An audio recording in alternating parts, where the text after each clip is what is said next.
Last వీడియోలో the picnic propaganda punks ప్రొవోకర్స్ నీటి ఉద్యమం ఎలా హైజాక్ అయిందో ఆ 4 కోణాల్లో చూసాం. అయితే ఈరోజు వీడియో సంథింగ్ డిఫరెంట్. ఇదంతా బీజేపీ వల్లనే అని కాంగ్రెస్ కాదు దీనికి బీజం పడిందే కాంగ్రెస్ హయాంలోని ఇటు సైడ్ బీజేపీ వాళ్ళు ఇంకొంతమంది వాదన రకరకాలుగా ఉన్నాయి. Both views are partially right. అలాగే ఇద్దరూ ఇందులోని అసలు విషయాన్ని గ్రహించలేకపోతున్నారు. అదేంటి ఇప్పుడు నేను మీకు చెప్తాను. సో ఏ కేంద్ర ప్రభుత్వం దీనికి మూల కారణం అని తెలియాలంటే అసలు మనం ఈ టైం లైన్లో కొంత వెనక్కి వెళ్ళాలి. అప్పుడే ఎవ్రీ నీట్ పేపర్ లీక్ దానికి సంబంధించిన ఎవ్రీ మినిస్టర్ ఎవరు దీనికి సంబంధించి ఆ టైమ్స్ లైన్స్లో అనే సత్యాలు తెలుస్తాయి. Present undergraduate in medical, dental or related health cares courses దేన్ని అభ్యసించాలనుకునే విద్యార్థుల కోసం నిర్వహించే మనకున్న ఏకైక జాతీయ స్థాయి ప్రవేశ పరీక్ష ఈ నీట్ వైద్య పరీక్ష ఏదైతే ఉందో, దీనికన్నా ముందు గతంలో CBSE own exam all India pre medical test అనేది ఒకటి ఉండేది. దీనితో పాటు దాదాపు ప్రతి స్టేట్లో కూడా వేరు పరీక్ష కేంద్రం ఉండేవి. అంటే మీకు వైద్య కోర్సుల్లో ప్రవేశాలకు నీట్కి బదులుగా అప్పట్లో ఎంసెట్ అని ఉండేది మా టైమ్స్లో. బట్ ఎంసెట్ మోడల్లో కొన్ని డిఫికల్టీస్ ఉండేవి. అంటే మీకు ప్రాక్టికల్గా ఇప్పుడున్న నీట్ లాగా ఒకే ఒక్క సింగిల్ ఎంట్రన్స్ ఎగ్జామ్స్ రాసి మీ మెడికల్ సీట్లు ఎంట్రీని డిసైడ్ చేసే ప్రాసెస్ కాదు ఆ రోజుల్లో. అంటే మల్టిపుల్ డిఫరెంట్ ఎగ్జామ్స్కి ప్రిపేర్ అవ్వాల్సి వచ్చేది. అన్నీ కూడా మేము రాయాల్సి వచ్చేది ఆ రోజుల్లో. ఫర్ ఎగ్జాంపుల్ మీకు చెప్పాలంటే, ఉదాహరణకి లోకల్గా state quota government and private medical కాలేజెస్లో సీట్ రావాలంటే ఇందాక నేను చెప్పినటువంటి ఎంసెట్ రాసేవాళ్ళు. 15% ఆల్ ఇండియా కోటా ఇంకోటి ఉండేది, ఏఐపిఎంటి, అదొకటి. ఇది కాకుండా ప్రీమియర్ ఎయిమ్స్ ఇన్స్టిట్యూట్ కోసం all India institute medical science apply చేసేవాళ్ళు. ఇంకా ప్రైవేట్ అండ్ డీమ్డ్ యూనివర్సిటీస్ కొన్ని ఉండేవి. ఆ ఎగ్జామ్స్ అనేది అది ఇంకొక సపరేట్ ఎంట్రన్స్. ఇవి కాకుండా మళ్ళీ ఆర్మ్డ్ ఫోర్సెస్ మెడికల్ కాలేజ్ అది ఇంకొక విభాగం. ఇలా ఓల్డ్ సిస్టంలో ఎంసెట్ మెడికల్ స్టూడెంట్ టిపికల్లీ ఒక 4 to 5 సెపరేట్ ఎంట్రన్స్ ఎగ్జామ్స్ వీళ్ళు రాసేవాళ్ళు. ఇలా అయితే ప్రతి స్టూడెంట్కి ఫర్ ఎగ్జాంపుల్ మనం ఒకవేళ ప్రీమియర్ ఎయిమ్స్ ఇన్స్టిట్యూట్లో అవకాశం అది రాదు కదా, ఇన్ని ఎంట్రన్సెస్ ఉంటాయి. అందుకే నీట్ సిస్టమ్ తీసుకొచ్చి ఈ వర్గాలన్నిటికీ దరఖాస్తు చేసుకోవడానికి ఒకే ఒక్క పరీక్ష తీసుకొచ్చారనమాట నీట్ ద్వారా. అండ్ ఎంసెట్ అండ్ నీట్కి మెయిన్ డిఫరెన్స్ ఏంటంటే, చాలామందికి డాక్టర్ స్టూడెంట్స్కి తెలుసు, నెగిటివ్ మార్కింగ్ అంటారు దాన్ని. అప్పట్లో నెగిటివ్ మార్క్స్ లేనప్పుడు ఏంటంటే ఎవడైనా కూడా అంటే మీకు జస్ట్ బిట్ ఆఫ్ లక్ అనే ఆన్ గెసెస్ మీద వెళ్ళిపోయేది రిజల్ట్. జస్ట్ బ్లైండ్ గెస్సింగ్తో ఆ బబుల్ ఫిల్లింగ్ చేస్తే సరిపోయేది. కాబట్టి అలా కాకుండా ప్రతి తప్పు సమాధానానికి ఆ స్టూడెంట్ మొత్తం స్కోర్ నుండి ఒక మార్కు మైనస్ అయ్యే విధానం తీసుకొచ్చారు ఈ వయా నీట్.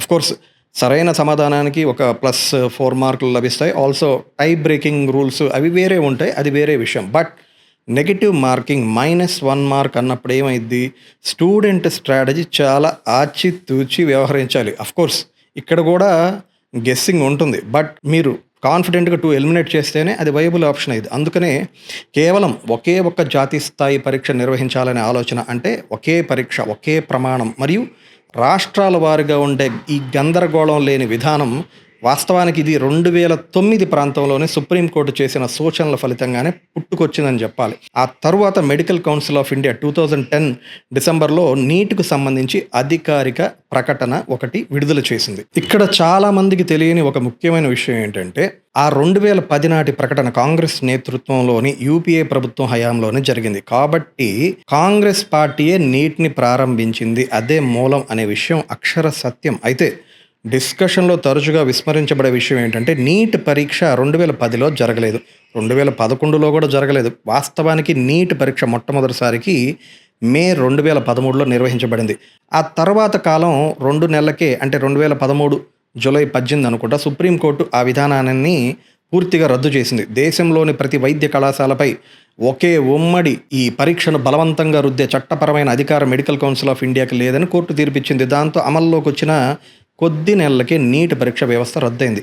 ఇక్కడ మీకు ఒక ప్రశ్న రావచ్చు, ఇందాకే కదా చెప్పాను అసలు ఈ ఉమ్మడి పరీక్ష అనే థాట్ పుష్ చేసిందే సుప్రీంకోర్టు అన్నాం కదా, మరి 2013లో ఇలాంటి కాంట్రాస్ట్ డిఫరెన్స్ యూటర్న్ ఎందుకు తీసుకుంది? అప్పట్లో ఏంటంటే విచ్చలవిడిగా జరుగుతున్న అవినీతిని, అంటే ఉదాహరణ మీకు చెప్పాలంటే దాన్ని ఏమంటారు, క్యాపిటేషన్ ఫీజెస్ అంటారు, దానికోసం ఈ వైద్య సీట్లు, గవర్నమెంట్ సీట్లు రహస్యంగా వేలం పాటలు ఆక్షన్ వేయడం వంటివి చాలా చేసేవాళ్ళు. ఆ క్యాపిటేషన్ ఫీజు అంటే సింప్లీ విద్యార్థుల ప్రవేశాల కోసం మెడికల్ పాఠశాల డిమాండ్ చేసే ఒక అక్రమ అడ్మిషన్ ఫీజు అని ఇట్లా చాలా ఉంటాయి హిడెన్ ఫీజెస్, విరాళాలు డబ్బు అనమాట.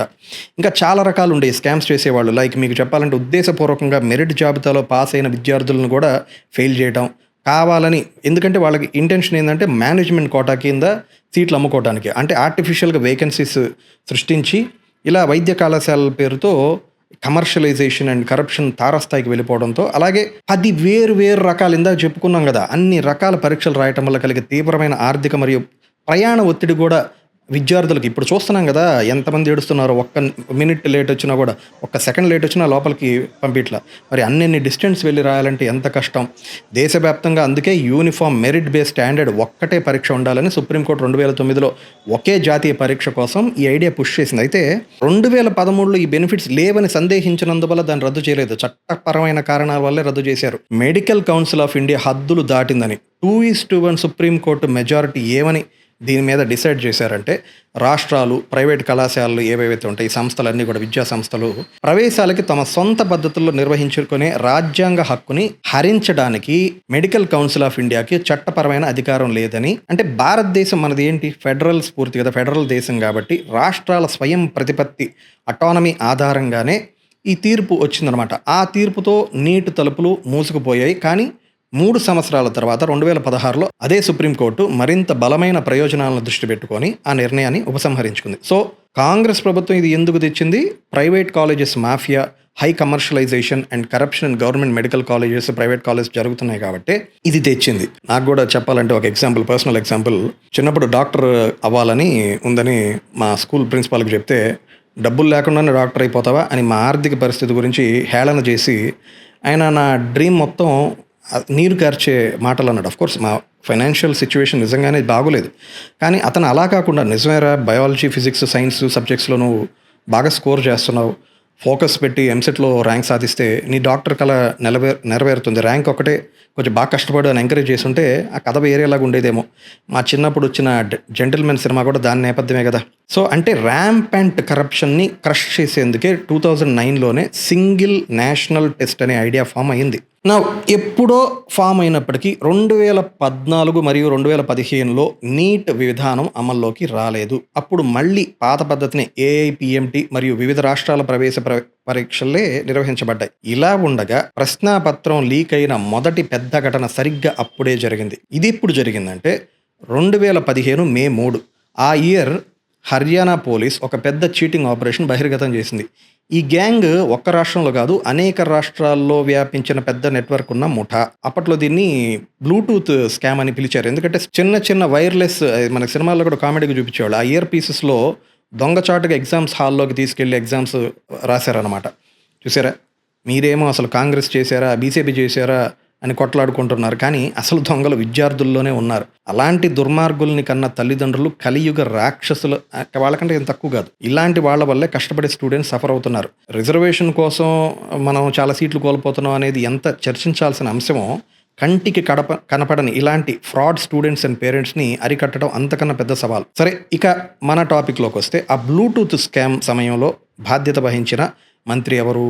ఆమె స్మృతి ఇరానీ. ఆమె 2014 నుండి 2016 వరకు మానవ వనరుల అభివృద్ధి హెచ్ఆర్డి శాఖ మంత్రిగా పనిచేశారు. సో నీట్ విధానం అమల్లో లేకముందే ఈ స్కామ్ ఘటన జరిగిందన్న విషయం గమనించాలి. అండ్ అప్పుడు కేంద్రంలో ఉంది, ప్రత్యేకంగా మీకు చెప్పక్కర్లేదు కాబట్టి బీజేపీ ప్రభుత్వమే ఉంది. ఆ తరువాత 2016 ఏప్రిల్లో సుప్రీంకోర్టులోని 5 న్యాయమూర్తులు ధర్మాసనం నీటిని తిరిగి ప్రవేశపెట్టింది.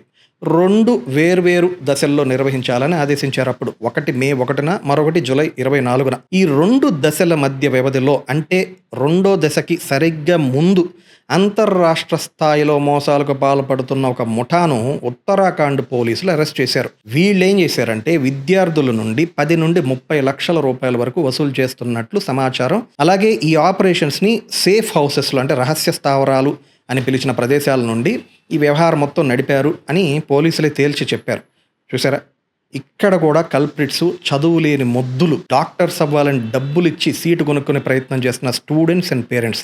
ఇంత నిర్లజ్జగా వ్యవహరిస్తున్న తల్లిదండ్రులు సమాజంలో ఉంటే మార్పు రమ్మంటే ఎలా వస్తుంది? ఏ చట్టం తెస్తుంది చెప్పండి?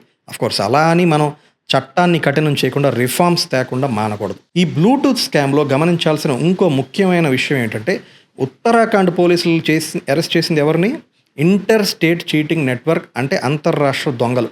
ఉత్తరాఖండ్కి అప్పట్లో కాంగ్రెస్ పార్టీ వాళ్ళ ముఖ్యమంత్రినే ఉన్నారు. పట్టుకుంది సొంత రాష్ట్రంలోనే ఫ్రాడ్ చేస్తున్న స్టూడెంట్స్ని. But inter state cheating network సంబంధించిన ఆ గ్యాంగ్ చేసింది ఇదంతా. అంటే చీటింగ్ సొంత రాష్ట్రంలోనే జరిగింది, సొంత రాష్ట్ర పోలీసులే ఇది పట్టుకున్నారు, కానీ చేసింది మాత్రం ఇంటర్ స్టేట్ ముఠ. అయితే ఇది వ్యవస్థాగతమైన ప్రశ్నాపత్రాల లీకేజీ కాదని సిబిఎస్ఈ ఖండించింది. దాంతో దీనికి సంబంధించి ఎటువంటి పునఃపరీక్ష ఇప్పుడు రీటెస్ట్ చేశారు కదా, అలా నిర్వహించలేదు. గమనించగలరు, 2016 నుండి 19 వరకు ప్రకాష్ జవేద్కర్ ఈ శాఖకు మంత్రిగా బాధ్యతలు నిర్వహించారు. అతను కూడా బీజేపీ సీనియర్ లీడర్ కూడా. అంతేకాకుండా ఈ పరీక్షను నిర్వహించడం కోసం ప్రత్యేకంగా ఒక కొత్త వ్యవస్థను ఏర్పాటు చేశారు అప్పుడే. అదే నేషనల్ టెస్ట్ ఏజెన్సీ. ఇప్పుడు ఎన్టీఏ అంటున్నాం కదా, ఈ పేరును గుర్తుంచుకోండి, మీకు తెలుసులే ఇప్పుడు, బట్ ఈ దీనిలో ఎట్లా వస్తుంది కాంటెక్స్ట్ అనేది తెలుసుకోవటానికి. నౌ 2021 వచ్చేసరికి ఆ సంవత్సరం నిజంగానే చాలా క్లిష్టమైనదిగా చెప్పాలి. ఎందుకంటే కేవలం నీట్ పరీక్షే కాకుండా మనకి జేఈ మెయిన్ పరీక్ష కూడా ఉంది కదా, అది కూడా ఒక స్కాండల్ మరక దానికి అంటుకుంది. జేఈ మెయిన్ 2021 పరీక్షకు సంబంధించి ఒక సిబిఐ కేసు నమోదైంది అప్పట్లో. అది సోనేపేటలోని ఒక పరీక్ష కేంద్రం నుండి జరిగిన రిమోట్ యాక్సెస్, దూర ప్రాంతం నుండి కంప్యూటర్ నియంత్రించడం, దాని ద్వారా అక్రమాలకు పాల్పడిన వ్యవహారం ఇందులోకి వెలుగు చూసింది. ఇది జేఈ. అదే ఏడాది సెప్టెంబర్ 12న జరిగిన నీట్ పరీక్షలో కూడా ఒక కుంభకోణం బయటపడింది. జైపూర్ కేంద్రంగా పనిచేస్తున్న ఒక సాల్వర్ గ్యాంగ్, అంటే పరీక్షలను ఇతరుల తరపు రాసే ముఠా దీని వెనక ఉందని బయటపడింది. ఆ సమయంలో ఎన్టీఏ ఎలాంటి భద్రతా ఉల్లంఘన జరగలేదని ఖండించారు. కోర్స్ అప్పుడే ఫస్ట్ టైం ఫామ్ అయ్యారు. అయినప్పటికీ అక్రమ పద్ధతులు ఉపయోగించారనే కారణంతో దానిలో ఇన్వాల్వ్ అయిన ఒక 15 మంది అభ్యర్థుల ఫలితాలను మాత్రం రద్దు చేసింది. ఆ తర్వాత అదే సంవత్సరంలో ఉత్తరప్రదేశ్ పోలీసులు మాస్టర్ మైండ్ అని పిలిచిన doctor PK alias Prem Kumar అనే వ్యక్తిని అరెస్ట్ చేశారు. వీడు ఎంత ముదురు దొంగ అంటే అప్పటికే వీడు సుమారు చాలా ఎక్స్పీరియన్స్ ఉన్నాడు. 6 ఏళ్ల పాటు ఈ పోటీ పరీక్ష కాంపిటీషన్ ఎగ్జామ్స్ సాల్వర్ ఆపరేషన్స్ నడుపుతున్నట్టు తేలింది. సాల్వర్ గ్యాంగ్ అంటే సింప్లీ ధనవంతులైన అభ్యర్థుల తరపున పరీక్షలు రాయడానికి ఆ బీహార్, ఉత్తరప్రదేశ్లో ఉండే తెలివైన బ్రిలియంట్ స్టూడెంట్స్ ఉంటారు కదా పాపం, వాళ్ళని ఇతను ప్రాక్సీలు లేదా డమ్మీలుగా నియమించుకునేవాడు అనమాట. Now the minister in charge during this period was Ramesh Nishank అని మీరు హెడ్లైన్స్లో చూసుండొచ్చు. ఆయనే 2019 నుండి 2021 జూలై వరకు మంత్రిగా పదవిలో కొనసాగారు. ఈయన కూడా prominent leader and member of the Bharatiya Janata party. అయితే పాండమిక్ కారణంగా 2021 నాటి పరీక్ష వాయిదా పడి చివరికి సెప్టెంబర్ 12, 2021 నిర్వహించబడటంతో ఆ పరీక్ష జరిగినప్పుడు తన తర్వాత పదవిలో వచ్చిన మంత్రి పేరు ఎవరో కాదు, పాపులర్ ధర్మేంద్ర ప్రధాన్. ఆయన ఇక్కడ ఒక్క క్షణం పాజ్ చేసి ఈ డీటెయిల్స్ అన్ని ఎందుకు చెప్తున్నానంటే, ది 2016 స్కాండల్స్ ఉత్తరాఖండ్ బస్ట్ ఏదైతే జరిగిందో అప్పుడు ruling party Indian National Congress chief minister అప్పుడు హరీష్ రావత్ ఉన్నారు. 2021 స్కాండల్స్ జేఈ మెయిన్ నీట్ జరిగినప్పుడు మొదటి రాష్ట్రం హర్యానాలో సెప్టెంబర్ 21 జరిగిన JEE main remote access case Sonipat బయటపడినప్పుడు రూలింగ్ పార్టీ ఎవరంటే Bharatiya Janata Party in coalition with అక్కడ ఉండేది జేజేపీ అనుకుంటా.